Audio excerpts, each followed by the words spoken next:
Good day. Welcome to Embracing Change, Talking Through Trauma.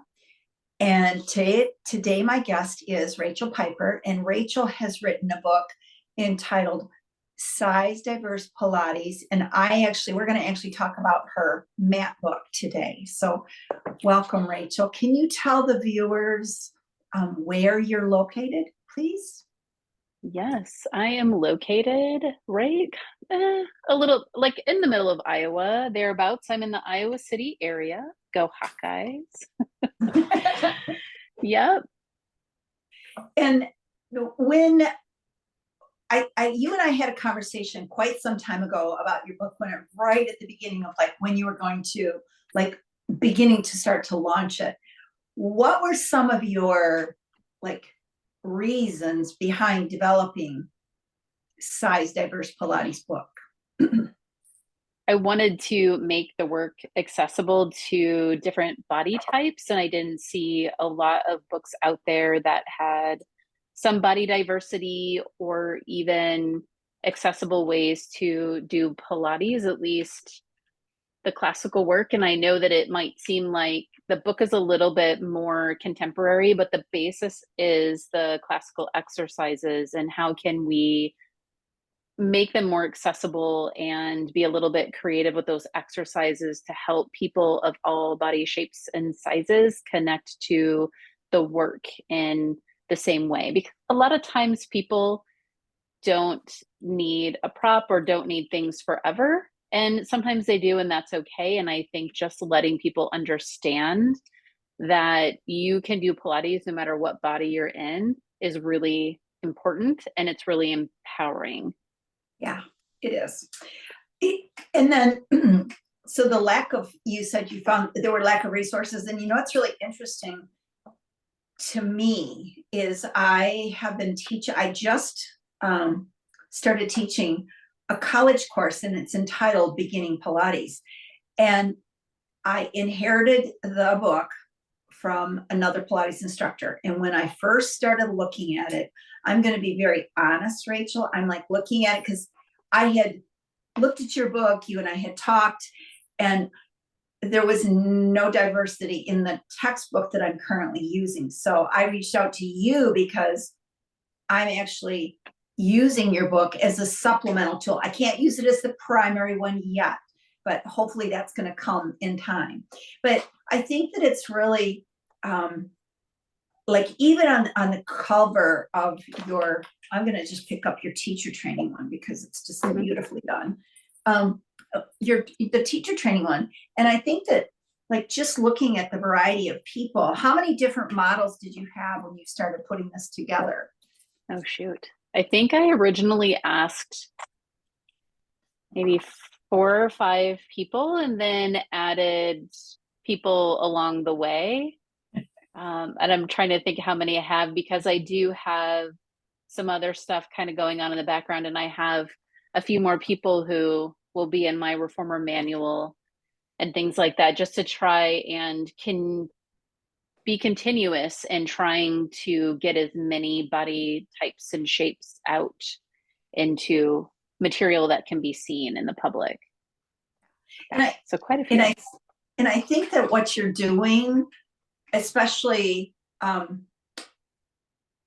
when you think about people beginning Pilates, and it just made me look through a whole totally different lens from teaching, because with what I'm teaching, right, the coursework that I'm teaching, I had no idea until I walked in to teach the college course. And it's small, but they range from high school age all the way into their 60s.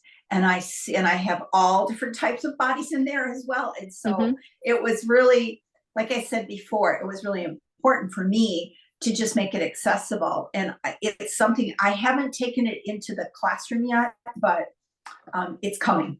So they can see the material that you've created. So can you tell people about how you went about doing this? Because I feel like it's been such a process and your manual, it's put together so well, and even your teacher training. So if people are listening that are Pilates instructors or want to become Pilates instructors, I would really highly encourage you to, after seeing the manual, to consider working with Rachel as well. So Yeah. can we talk a little bit about the book and how if I showed you what it looked like when I first started it 3.5 or 4 years ago, it's completely different. I wanted to ensure for people who wanted to learn that every exercise had the same basis. So you knew the reps, you knew how to set yourself up, you knew what the movements are, you knew what the breath was if you wanted to use it, fundamentals, foundations around each exercise. So there were basics that I wanted to ensure that I had for every single exercise. So it was almost like a template that I filled out based on what I knew. And then I worked a lot with my mentor on it at the beginning, and we kind of went back and forth on what are we actually trying to do? Are we giving out information that is like neck issue, knee issues, back issues? And what if we created something that was more positive instead of talking about the word issue? Because I know a lot of times people are like, oh, well, I have that issue, I guess I have to do this thing. And that's not always the case. Sometimes you just need to move and let your teacher watch you and guide you. And that's when my mentor and I came up with ideas or variations to improve movement. And I actually think it was her that came up with what are we trying to do? We're trying to improve the movement. So that's where it landed, with the variations to improve movement. And then from there, it looked like a lot of different things. But when I finalized the book and the manual, I decided that how do I teach people how to do Pilates and what am I looking at? And for me, I'm looking at the body and the shape.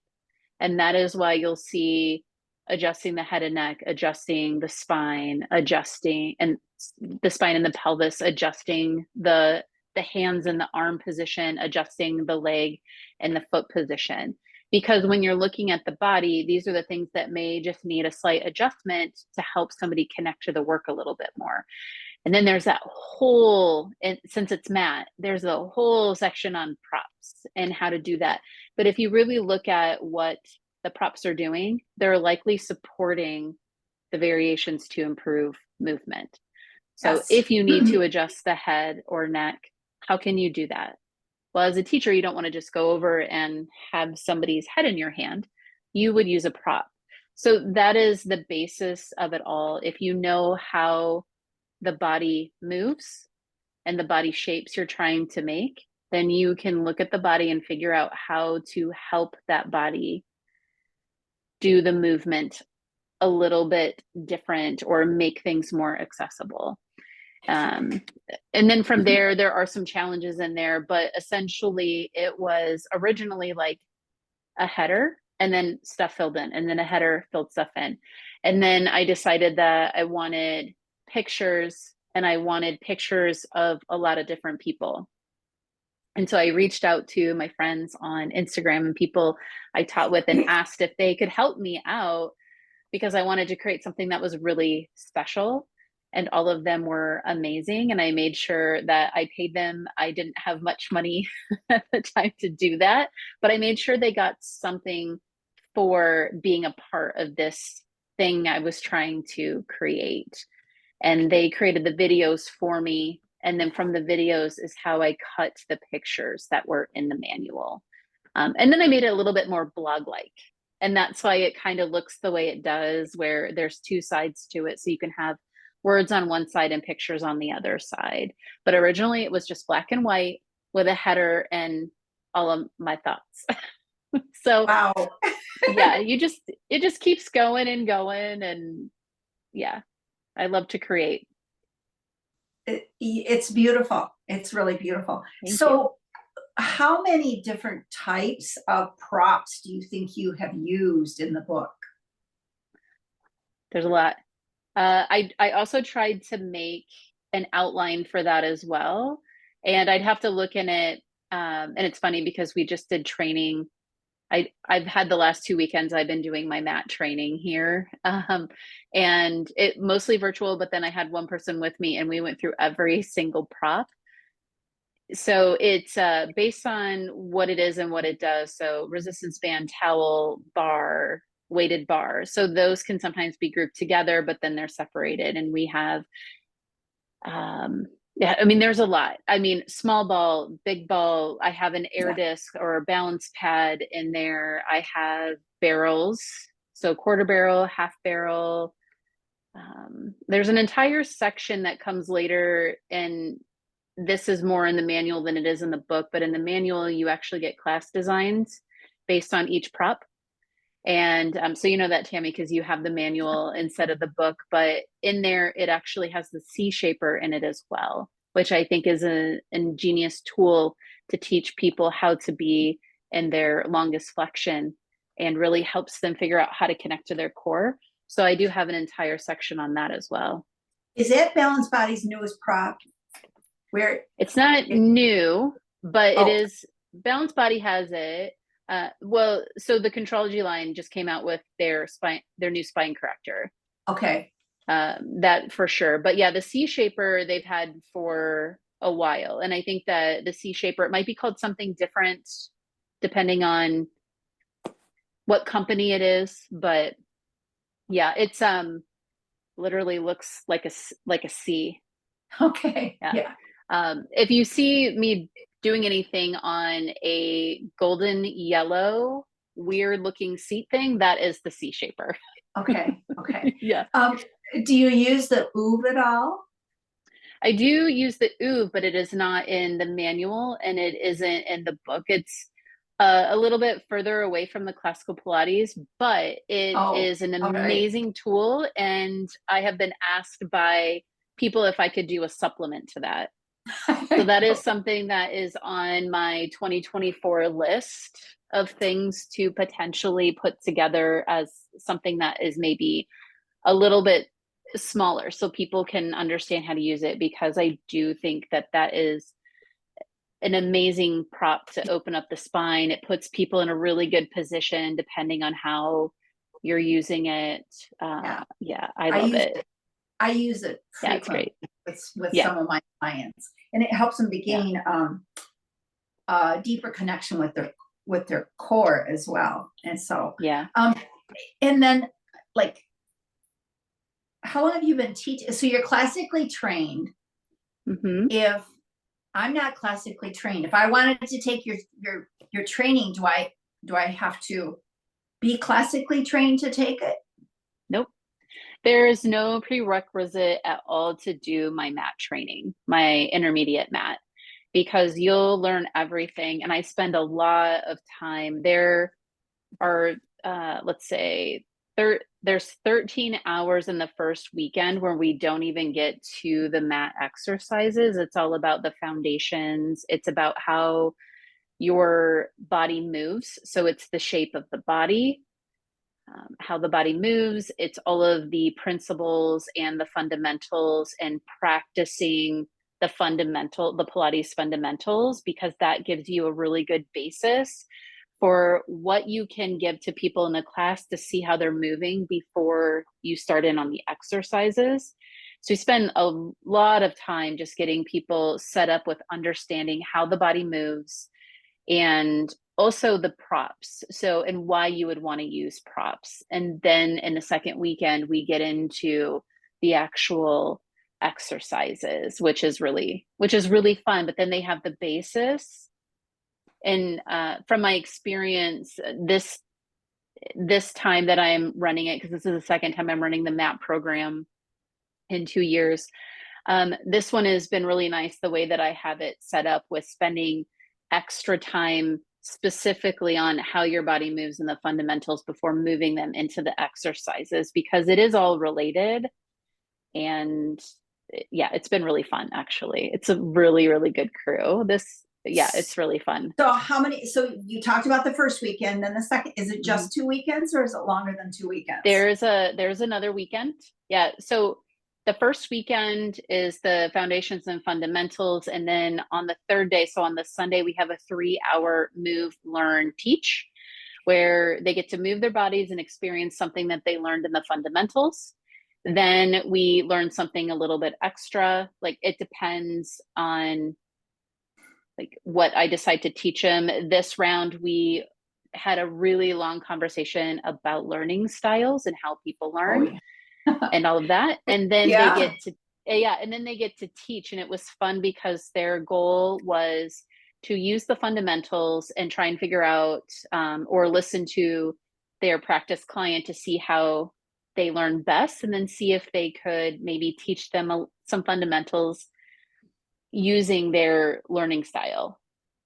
Yeah. So it was really fun. And then, so the second weekend is another 13 hours where we go through as many exercises as we can, extra prop work and all of that. Then the third weekend is a continuation. So right now we only have 4 exercises left in the intermediate to do. Then they're going to spend a lot of time practice teaching, moving their bodies, and we'll go over in lesser detail all of the exercises again. So they kind of have that going. Yeah. Then they have a move, learn, teach that happens again, where they get to play around with moving their bodies, learning something new, and then practice teaching. And then we have anatomy. So So you there's 6 include hours of anatomy? anatomy. So I you did include anatomy. Yeah.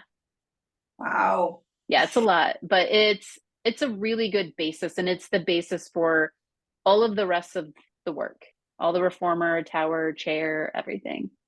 So eventually is your goal then to make books for all of for all of the apparatuses then?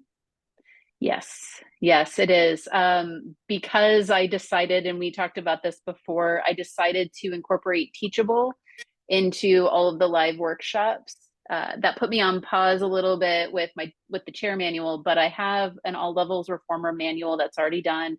I'm doing reformer training in March, and it can be virtual or in person, so that will be really, really fun. And then I'm doing chair in May, and that's all I plan to do this year because of who I've trained in the past and what they want. But the idea is that in 2025, then throughout the whole year, people would have the opportunity to take all of the comprehensive, and I'd have all the manuals ready for them. Good for you, Rachel. Yeah, That's wonderful. big goals. Well, when you begin to, I'm just going to say, when you begin to embark upon something like you have, it's a big goal. But if you said it's taken you 4 years to get to this point with as far as like the manuals. Yeah, about 3.5, I would say. It seems like it's right around 3.5. That's Definitely still, because I know that I started talking to my mentor about it in 2020. Yeah, so. and did you think when you talked about it initially, it was going to morph into what you created? No, I actually started making it specifically to help her do her training program. And then she's like the most gracious, wonderful person. And she said, maybe you should just go ahead and do this under your own brand and just make it what you want it to be. So yeah, and that's when I was like, okay, well, now I have to decide exactly. When you're making something for someone else, it's different than when you're making it for yourself. And I have been asked, because I know we were talking about the book that you're currently using, and there's really not a lot of diversity. And what have been asked multiple times, why isn't it just me in my manuals? And because I don't represent everyone. Oh, I I, so I, it need like that's why I wanted to do it, is to have all of the different types of people, because I want all different types of peoples and personalities to be represented. But I could have probably gotten things, maybe I could have gotten them done easier or quicker. I don't really know if I just did it myself. But at the same time, I think that it took a lot off my plate to have other people do some of those exercises for me and then send them to me. And yeah, it was just it's been a really good experience with everyone who's helped me out. A lot of collaboration, I'm sure. Mm-hmm. Yes. No, that's amazing. But I think that when you think about like what you're doing and you're making it more Pilates more inclusive for everybody. And I think that my biggest message in teaching at the college level is to begin to make it inclusive for everyone, but to also make it an understanding. It can be, to me, it's a lifestyle. It's Mm-hmm. like, this is something that I do for myself every day. Yeah. And it's changed me as a person in so many different levels, like from Same. healing.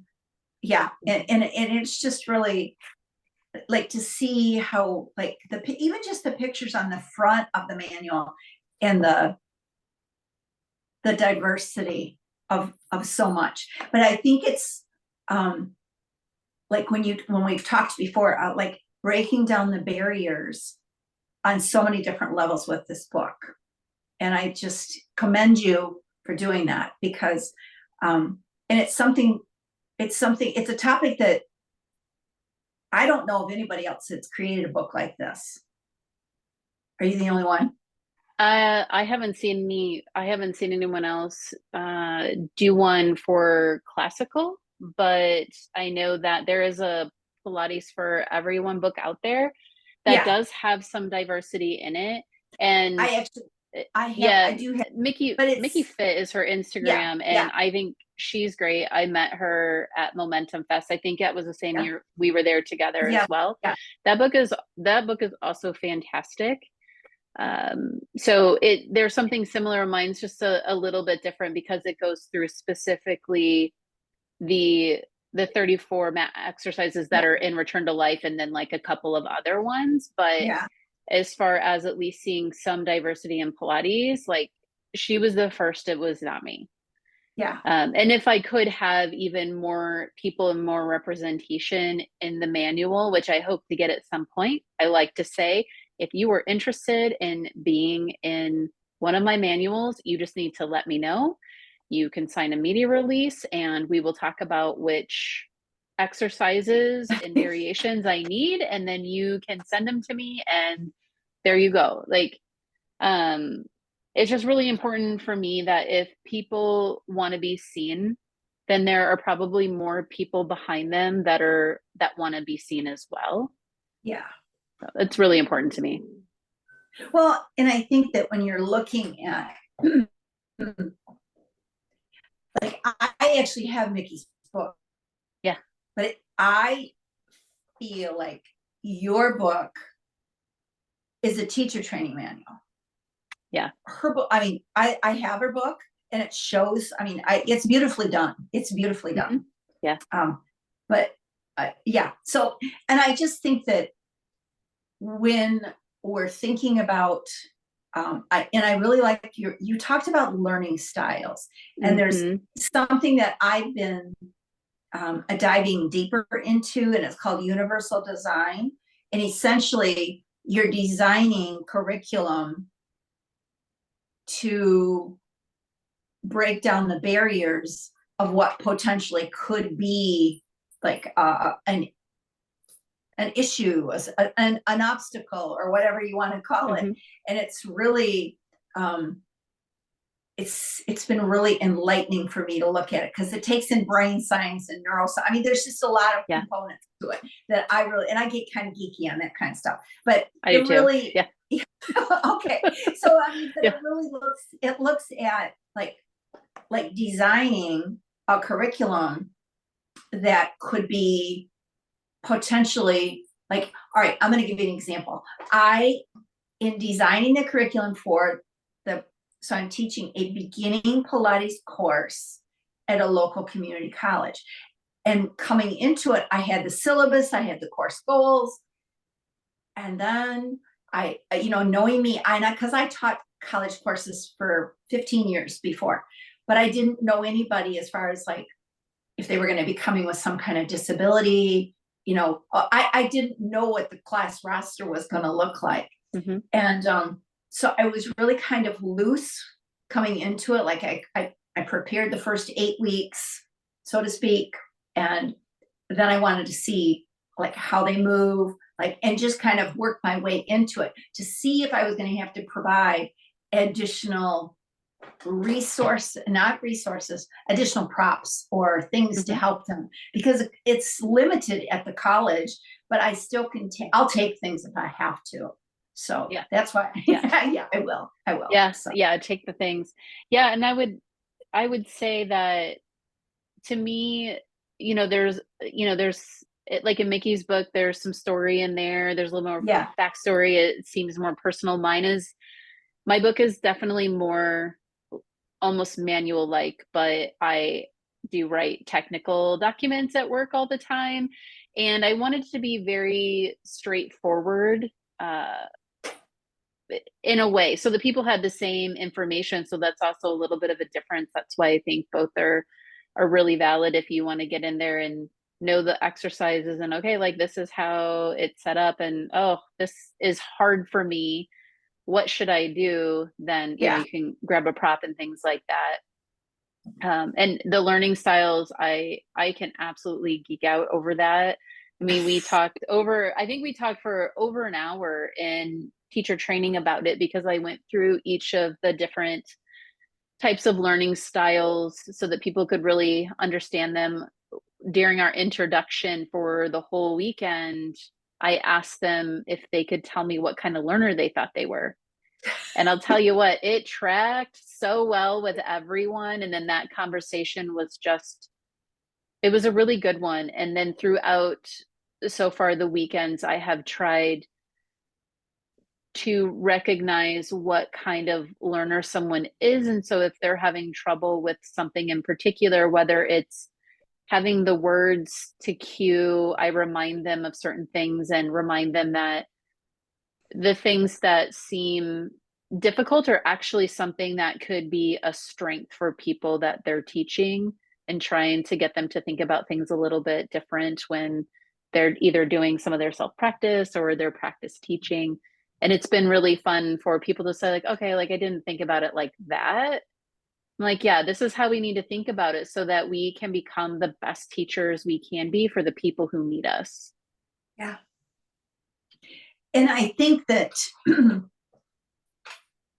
I'm just going to say this because it actually happened, but I was really prepared didn't know how or what, but teaching a student with a learning disability and what I've had to do.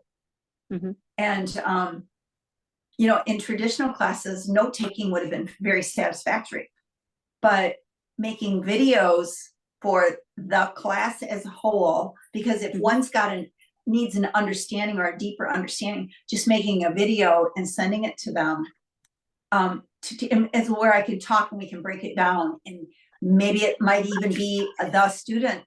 I mean, right now it's just going to be me in the videos because, but yeah, and I think that learning styles is so important, and that's not something, Rachel, that's often talked about in Pilates trainings. No, I don't, I mean, not really. I don't think, but I don't think that people talk about it in general. So I've been a trainer in biotech for over 20 years. I started training people, I think about 21 years ago, honestly, in my job. And I think that once I realized that people needed different things in order to learn and be able to do what they needed to do, that ended up getting me thinking about like, okay, well, this person needs a video, or this person needs to read this before they try it, or this person, I just need to like show them and they're okay. And starting to identify that. It wasn't until many, many years later I realized that how I was sort of categorizing people and giving them what they needed to be able to do the job and feel empowered and like, okay, I got this. I didn't realize that was some learning style stuff until like many years later, probably not up until maybe like 4 years ago. And then Oh that's gosh. when I stumbled across the VARC method, or the learning styles. And then I was like, oh yeah, this totally makes sense. So that's why I incorporated some of that into my training. And it's been such a huge thing to allow people to understand how they learn and why they need certain things to be able to learn, and how they may need to do their self practice hours a little bit different than other people, and that's okay, and how they may need to set themselves up to practice teach or teach people a little bit different than others, and that's okay, because you never know who's gonna walk into the studio either. Yeah. So And it's good. what's really interesting is there's parallels, because for many years I taught education courses and Mhm. talking about learning styles with children, which can be transferred to Yeah. adults as well. And Mhm. it's very interesting. And for a long time, I kept what I'm just going to say, all of my knowledge about education, almost like in a silo. And then when I decided that, things could be easily blend together, because like what you do is, like just movement in general, from like, let's just say infancy all the way to, adulthood. And it's been very, very interesting to intertwine the fields for me, to see where people are, how things impact them. So Yeah. from learning styles. Yeah. So I mean, it's interesting. I know, I use some different ones with my child as well. He can kind of pick up on different things, but he's a little more auditory, which is harder for me because I am not an auditory learner at all. It's very hard for me to pay attention. I am a high visual learner, which means that I can typically get things pretty quickly as long as I can see them in a couple different ways. So us trying to communicate and work together, sometimes sorry, my dog is barking.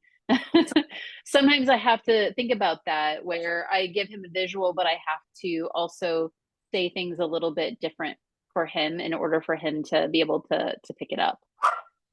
So it's interesting. It's more like my husband that way. And yeah, like it's interesting because like even so my husband and I have been together for 26 years in like in a week and a half or something like that. oh gosh. And oh yeah, like I met him when I was really young, and we've always had like these different things. Like he can't hear his voice in his head, and I'm like, really? I have an entire monologue going almost all the time.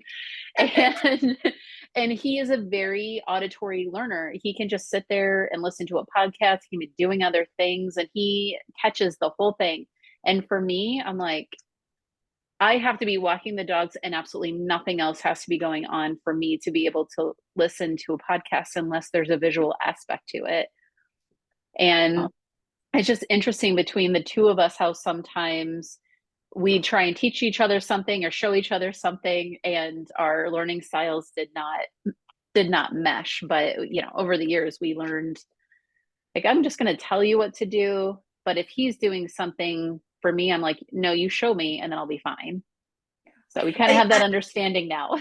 Yeah, but I think that when you transfer the skills from what you're like, how you're learning, and then you transfer them to teaching Pilates, and you have to, like, and I'm sure you've had people that you've had to really, really like hone in on, all right, how am I? Because if you are teaching one way and you have somebody else who is a bodily kinesthetic learner, I mean, you got to find the ways, and it's like finding those gateways to get in, through Yeah, whatever props are you great got for to. them. Yeah, yeah. Yeah, And those tactile learners, that's why props yeah, are like, there's to make the work more accessible.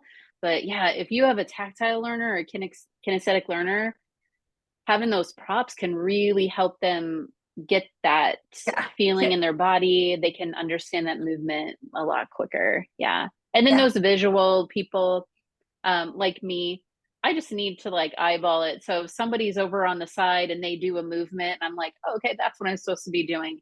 It's very easy for me. But if I can't see something and it's the first time I'm doing it and all I can hear are the auditory cues, it's very hard for me to move my body to that. And I've had some really, really nice teachers who have said things like, yeah, that's absolutely great too. And I'm like, and then I would think, I bet they're talking to me and I think I must be doing this wrong. I, Um, yeah.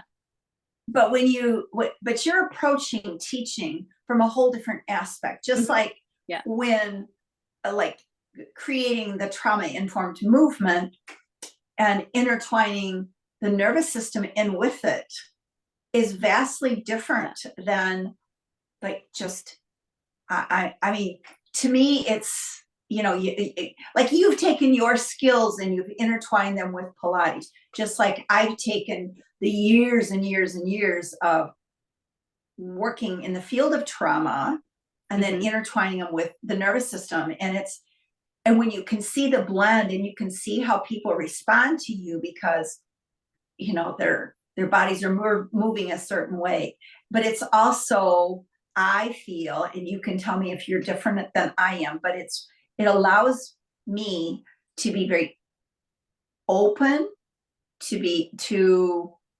observation with empathy and compassion and having an understanding that all bodies move, they just have their own unique way to move. Hmm. Yeah. Yeah. Yeah. And I think that that's a perfect way to say it. And in the end, what what I was telling everyone in training, and I think I've said this other times, we're teaching people, we're not teaching exercises. And there's a huge difference Oh there yeah.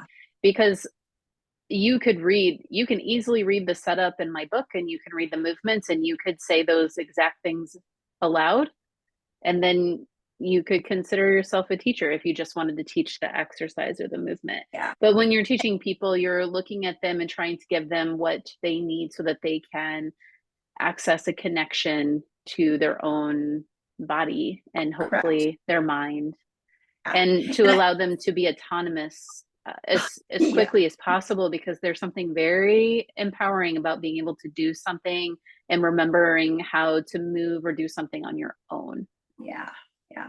And I think that uh, um, those are all very, like, it's deep. I mean, it's like I mean, you're going into, I mean, I like to say that I teach from a biopsychosocial model, and it's like looking at the entire person and how they move and what happened, like just even observing and saying, like I'm going to use me as an example because sometimes my left shoulder is kind of funky. Well, Mm-hmm. if you ask me, I will tell you I had breast cancer years ago, but there's still times, especially if I'm tired or like to just even do like an overhead move, Mm-hmm. that it's just different. We all have those idiosyncrasies with our bodies, all of us. Mm-hmm. So, Yeah, and they change over time as well. of And I course think they that do. and that's something that I tell people all the time.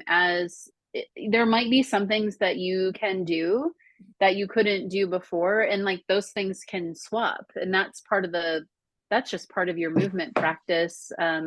Your Because we do different things every single day, that means our body might move different every Yeah. day, and that's Well, okay. Play around yeah, with it, see what happens. Yeah. yeah. And I think it's really like just to be open and accepting for everybody, Hmm. everybody. So, Yeah. but yeah. Rachel, how can people find out about you? Mm, yeah. I have been putting some freebies on YouTube, on my YouTube channel. It's Size Diverse Pilates, one word, on YouTube.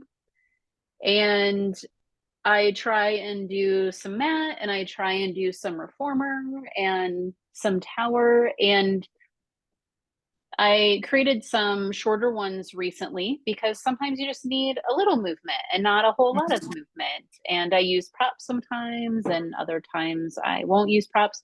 So Size Diverse Pilates on YouTube, you can find me there. And I would love to get some more subscribers and some shares, because the more people like and share, then the more videos I'll put out there so that people can get at least some movement, because sometimes accessibility is also about cost as well. Yeah. So I try What and about, do both. yeah, and what about a website? Oh yeah, sizediversepilates.com is my website, but you can also do sizeinclusivepilates.com. You can get to me that way as well. And I also have plus-sizepilates.com. So I wanted to make sure that people could find the accessible movement. So I have a couple of domains, but all of them go exactly to my sizediversepilates.com. Okay. Okay. Mm-hmm. So thank you so much for joining me Yeah. today, Rachel. This has been a Thanks for wonderful having me. conversation. You're welcome. And I'm sure there'll be breakdowns of, I don't know. I just feel like we're not going to be done with this conversation because it's just so vast. So Yeah. yeah. So stay on for just a minute, would you please? Yeah, sure. Thanks.